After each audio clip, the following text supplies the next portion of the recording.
de presse.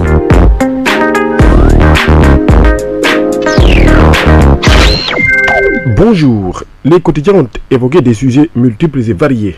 Le dossier Pape Cheikh Diallo lié à l'homosexualité est évoqué par certains quotidiens. Par exemple, Solo parle de nouvelles arrestations. Le journal informe qu'aujourd'hui, la brigade de recherche de la compagnie de la gendarmerie de Keur Massar a franchi hier la barre des 68 arrestations dans cette affaire. Seulement dans la journée de ce mercredi, les limiers ont mis la main sur 4 suspects, tous présumés partenaires d'Ibrahim Magic Seck. L'un est enseignant en service dans un institut privé situé à Tivaouane Peulh, l'autre vigile préposé à la sécurité d'une école du point E. Puis, les gendarmes se sont rendus à Ouakam pour embarquer un traiteur en direction de Keur Massar. Le 5e suspect actif dans le domaine des arts est tombé à Guédiawaye, nous informent mes confrères. Affaire explosive de Pape Cheikh Diallo et compagnie, la mairie de Ouakam, le Wall Street des scandales, renchérit le verdict. Selon les informations, ils auraient tous entretenu des relations amoureuses avec Ibrahim Magic Seck. Aujourd'hui, 68 arrestation. La traque s'intensifie donc à Keur Massar. La politique est aussi évoquée par les quotidiens. À l'image du journal Point Actu qui parle d'une rencontre prévue le 30 avril entre le ministre de l'Intérieur, Mohamedou Bamba Cissé, et les partis politiques. Au centre des discussions sont annoncées la date des élections locales, la révision des listes électorales, entre autres le fichier électoral. Et cela est intervenu en raison d'une rencontre entre le ministre de l'Intérieur, Mohamedou Bamba Cissé, Moundiaye Cissé et le professeur Babacar Gueye. Ce qui fait dire à mon confrère Point Actu, le plaidoyer gagnant de la société civile. Médiation de Moundiaye Cissé et Babacar Gueye, Bamba Cissé rencontre les partis le 30 avril, dit le quotidien. De même que la tribune qui parle aussi de cette audience, Maître Bamba Cissé rencontre les partis politiques le 30 avril prochain. Au dialogue selon l'exclusif. Le quotidien national revient sur le Conseil des ministres hier mercredi, prise en charge des doléances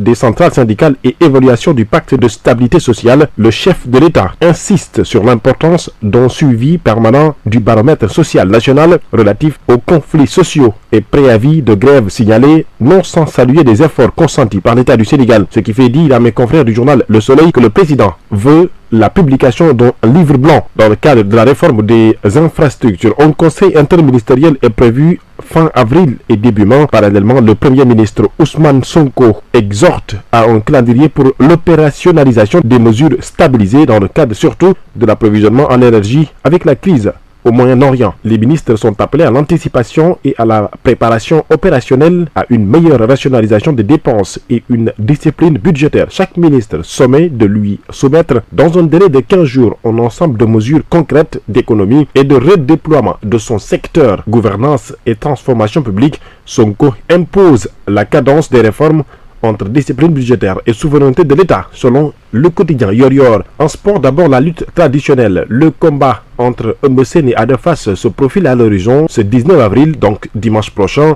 Dans un entretien accordé à mes confrères du journal La Tribune, Eumeu Sène, l'ancien roi des arènes, dit que ce combat lui tient à cœur. En football, la Ligue des Champions est évoquée par les quotidiens. À l'image du journal Réumi, Bayern et Arsenal qualifiés en demi-finale. Ce sera un duel de Lyon entre Nicolas Jackson avec son club le Bayern et Ibrahim Mbaye du Paris Saint-Germain. C'est tout pour vos quotidiens. Merci et très bonne lecture. Merci beaucoup Al-Amin Senghor. C'est cette revue de la presse qui met en terme à ce journal. Je vous rappelle les titres.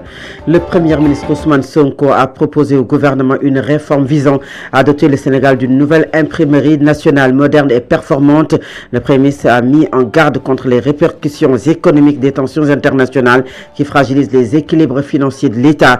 Il a instruit les ministères de proposer des mesures concrètes et réduction des dépenses.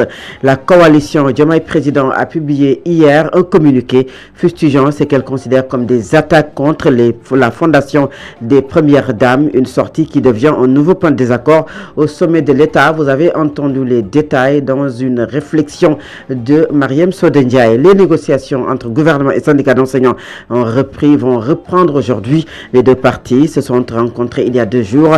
C'était pour évaluer le suivi des accords signés. Il s'agit entre autres de l'audit sur les rappels, de la publication également des études sur les indemnités l'humanité. L'Inter, le sport et la revue de la presse ont mis un terme à ce journal. Merci à Mohamed Thiam, merci à Baba Edara qui ont assuré la mise en onde de cette édition. Fatou Abdou Ndiaye était à la présentation. Dans quelques petites minutes, je serai en compagnie de l'Haji Mansour Diop, de l'Haji Ahmed Aïdara pour commenter l'actualité du jour. Restez à l'écoute de Solo Média, la force d'un groupe, la clarté d'une vision. À tout à l'heure.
Solo Media Group, la radio pour vous, par vous.